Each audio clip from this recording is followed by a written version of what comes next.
Assalamualaikum. I am Sarah, the student of Human Nutrition and Dietetics from the University of Punjab, Lahore, and the title of this video is Career Counseling for Students, MBBS versus BS Human Nutrition and Dietetics versus PharmD versus BS Biotechnology. तो जब आप अपने FSC कर लेते हो या A levels कर लेते हो तो उसके बाद आप कंफ्यूज होते हो कि आप कौन सी डिग्री चूज करो, या आप उस कंफ्यूजन में होते हो, आपके ऊपर पेरेंट्स का प्रेशर होता है, उसके बाद सोसाइटी का प्रेशर, और उसके बाद आप कुछ इस तरह की डिग्री सिलेक्ट करना चाहते हो कि जिसकी एक रेप्यूट हो सोसाइटी में, जिसको रिस्पेक्टेबल माना जाए। तो वो एक बहुत इंपॉर्टेंट फैक्टर होता है कि वो आप उस चीज़ को बहुत कंसिडर कर रहे होते हो। तो हम इस वीडियो में इन चारों फील्ड्स का ड्यूरेशन डिस्कस करेंगे, pros and cons, career option इसमें क्या क्या अवेलेबल है, सैलरी रेंजेस और you should choose this field और नॉट। तो यहाँ पे हम ये सारा कुछ वन बाय वन इन चारों फील्ड्स का डिस्कस करेंगे।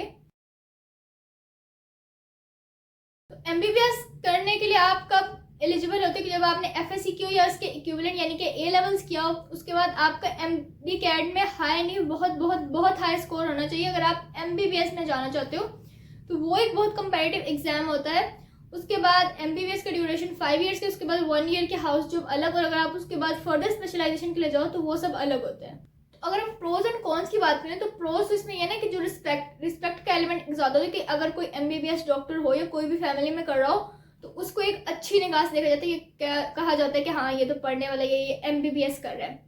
उसके बाद आपके पास स्पेशलाइज करने के लिए ऑप्शंस ज़्यादा होते हैं, जिस तरह आप सर्जरी में कर सकते हो, पीडियाट्रिक्स में कर सकते हो, और ऑप्शंस ख़त्म ही नहीं होते, और फिर उनके थ्रू आप अपनी इनकम भी जनरेट कर सकते हो। कॉन्स क्या है कि आपको एक्सट्रीम हार्ड वर्क करना पड़ता है, बहुत ही इंटेंस वर्कलोड होता है आप पे, आप स्पेशलाइज करते हो या हाउस जो पर, ये सारी मेहनत के बाद आपको रिवॉर्ड बहुत दूर है, और पता नहीं उतना मिलता है या नहीं कि जितना बच्चा एक MD कैट से लेकर वो MBBS के 5 साल के बाद हाउस जॉब और स्पेशलाइज करने के बाद जो स्ट्रगल उसने की होती है, पता नहीं उसका उतना रिवॉर्ड है या नहीं। लेकिन आपको एक तरह के लिए अपनी लाइफ उस चीज़ के लिए कमिट कर देनी पड़ती है या उसके लिए वक्फ कर देनी पड़ती है, और आपको इंटेंस वर्क करना पड़ता है, और बहुत ज़्यादा ये टायरिंग प्रोसेस है। उसके बाद करियर ऑप्शंस क्या होते हैं कि आप अपने क्लिनिक्स में, हॉस्पिटल्स में, गवर्नमेंट जॉब्स होती हैं, और आप अपना प्राइवेटली भी काम कर सकते हो।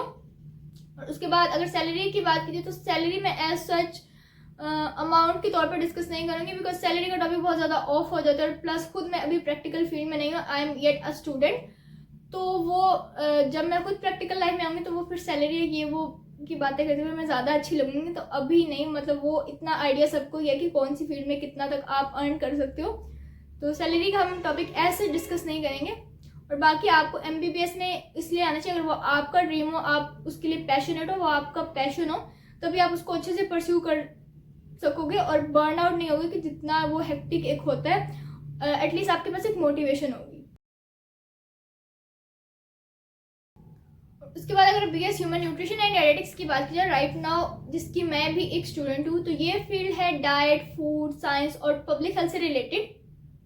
तो अगर आपका इसमें इंटरेस्ट हो तो आप आ सकते हो, और ये 4 ईयर का प्रोग्राम है। अगर इसके प्रोज एंड कॉन्स की बात कीजिए तो प्रोज तो यही है कि फील्ड इमर्ज कर रही है क्योंकि लोगों में इस चीज़ के रिलेटेड अवेयरनेस आ रही है कि डाइट कितना इम्पैक्ट रखती है आपकी हेल्थ पे, या अगर आप अपनी डाइट को, अपने लाइफस्टाइल को ठीक कर लो तो फिर आपको मेडिसिन की या आपको फिर किसी और चीज़ की ज़रूरत नहीं पड़ेगी।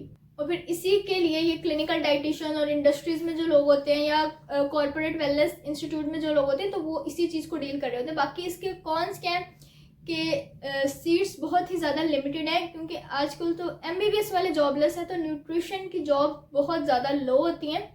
गवर्नमेंट में तो बहुत ज़्यादा लो सीट्स होती हैं, बहुत कम होती हैं, तो इतना अपॉर्चुनिटी सबको मिल नहीं पाती, क्योंकि बहुत सारे लोग आजकल ये डिग्री करें तो उतनी जॉब अवेलेबल नहीं है। आपको अपना प्राइवेटली ही कुछ करना पड़ता है। और फिर ये इस चीज़ का एक कौन ही है कि बाहर तो फॉरेन में तो ये बहुत ही इन है ना, यहाँ पर हर हॉस्पिटल में या हर डिपार्टमेंट में, इवन हॉस्पिटल के, आपके लिए डाइटिशियन रिक्वायर्ड होती है कि आप इसके बगैर नहीं चल सकते। लेकिन पाकिस्तान में क्योंकि इस चीज़ की अवेयरनेस कम है तो अभी भी सीट्स लिमिटेड हैं, जिसकी वजह से जॉब का थोड़ा इशू आ जाता है। बाकी करियर ऑप्शन आपके ऑब्वियसली हॉस्पिटल्स में हो सकते हैं, स्पोर्ट्स न्यूट्रिशनिस्ट, क्लिनिकल डाइटिशियंस, और इंडस्ट्रीज में भी आप काम कर सकते हो। और उसके अलावा अगर आप हेल्थ कॉन्शियस हो, आपको डाइट और इन सब चीज़ों में इंटरेस्ट हो, तो आप इस फील्ड में आ सकते हो। You are highly welcome. अगर फैमिली की हम बात करें तो इसमें आप मेडिसिन को स्टडी करते हो। ये 5 इयर्स का प्रोग्राम है फैमिली, और इसमें आपका जो मेन कोर्स होते हैं वो फार्माकोलॉजी, केमिस्ट्री और क्लिनिकल प्रैक्टिस वगैरह होती है। प्रोज ऑब्वियसली इसके ये हैं कि आप हेल्थ से डील करते हो, मेडिसिन से डील करते हो, तो आपकी डिमांड होती है फार्मास्यूटिकल और हेल्थ केयर इंडस्ट्रीज में। और कौन इसके यही है कि इसकी जो बेसिकली जो फैमिली करती थी तो वो क्लिनिकल साइड पे जाने के लिए लोग करते थे कि अपना क्लिनिक ओपन कर लेंगे या इस तरह से। लेकिन इस फील्ड में बहुत ज़्यादा कंपटीशन है, क्योंकि बहुत ज़्यादा अमाउंट में स्टूडेंट्स कर रहे होते हैं, फिर वो क्लिनिक्स, और इस चीज़ में बहुत ज़्यादा कंपटीशन है। तो ये इसका एक कौन है कि कंपटीशन बहुत ज़्यादा है। और उसके बाद ये फील्ड आपकी कमिटमेंट रिक्वायर करती है विद द स्टडी, कि आप उसको एक कमिट होना होता है ऑब्वियसली कि आप अपने स्टडी प्रोसेस ऑन गोइंग रखेंगे, क्योंकि specially with the evolving drugs कि मेडिसिन से ये वो चीज़ें हमेशा सेम नहीं रहनी। तो आपको अपने लिए, आपको इसके लिए अपने आप को अप टू डेट रखना पड़ता है कि जो भी न्यू ड्रग्स, जो कोई भी चीज़ आ रही है तो आपको एक वो चीज़ करनी पड़ती है। बाकी आपका जो करियर ऑप्शन हो सकता है वो रिसर्च लैब्स, हॉस्पिटल्स, गवर्नमेंट के हेल्थ डिपार्टमेंट्स, रिटेल फार्मेसीज में। और उसके बाद आपका इंटरेस्ट अगर केमिस्ट्री और मेडिसिन वगैरह इस टाइप की चीज़ों में है तो आप फार्मडी को आपको चूज़ करना चाहिए। टेक्नोलॉजी की बात की जाए तो बायो को हम कंबाइन करते हैं with the technology to solve real world problems. एक वास्ट फील्ड है और ये 4 इयर्स का प्रोग्राम होता है जो कि कवर करता है जेनेटिक्स को, मोलेकुलर बायोलॉजी और लैब टेक्निक्स को। इसके प्रोज यही है कि आपको वास्ट अपॉर्चुनिटीज मिलती हैं रिसर्च लैब्स में, एग्रीकल्चर में, फार्मास्यूटिकल्स में। और कौन देंगे कि ये फील्ड वास्ट है, although it is a very vast field, लेकिन वो ही कि फॉरेन में बाहर रिसर्च लैब्स और फोरेंसिक्स और इस चीज़ का ट्रेंड ज़्यादा है, और वहाँ पे इस चीज़ की ज़्यादा वैल्यू है, और वहाँ पे रिसर्च लैब ज़्यादा एडवांस्ड है और ज़्यादा जॉब्स है लोगों के लिए। लेकिन पाकिस्तान में एज सच बायोटेक्नोलॉजी और ये जेनेटिक्स और फोरेंसिक्स का इतना अभी इन नहीं है। तो ये इसके कॉल में आ जाता है कि आपको आगे जॉब या इस सिलसिले में थोड़ी मुश्किल का सामना करना पड़ सकता है। बाकी करियर ऑप्शन आपका रिसर्च लैब्स में ही, एग्रीकल्चर, बायोटेक फर्म और फोरेंसिक्स में ही होता है। और आपका अगर इंटरेस्ट रिसर्च में या लैब वर्क में हो तो you are highly welcome in this field. बाकी आप लोग खुद, मैंने आपको सारी फील्ड्स का बता दिया, आप खुद इवेल्युएट करें और डिसाइड करें कि आपका किस में इंटरेस्ट है। और प्लस एक और बात बता दूं कि जिस तरह बायोटेक्नोलॉजी वाली फील्ड है तो यहाँ पे फर्दर बीएस के बाद एमफिल के बाद भी आपको एमफिल तो करना ही पड़ता है। इसमें पीएचडी तक की रिक्वायरमेंट भी होती है अगर आप एक अच्छी पोजीशन पे जाना चाहते हो। जिस तरह BS human nutrition and dietetics है तो उसमें भी एटलीस्ट एमफिल तो होना चाहिए। एमफिल तक तो है, अभी पीएचडी का खैर अभी इधर इतना ज़्यादा नहीं है, लेकिन एमफिल तो होना चाहिए।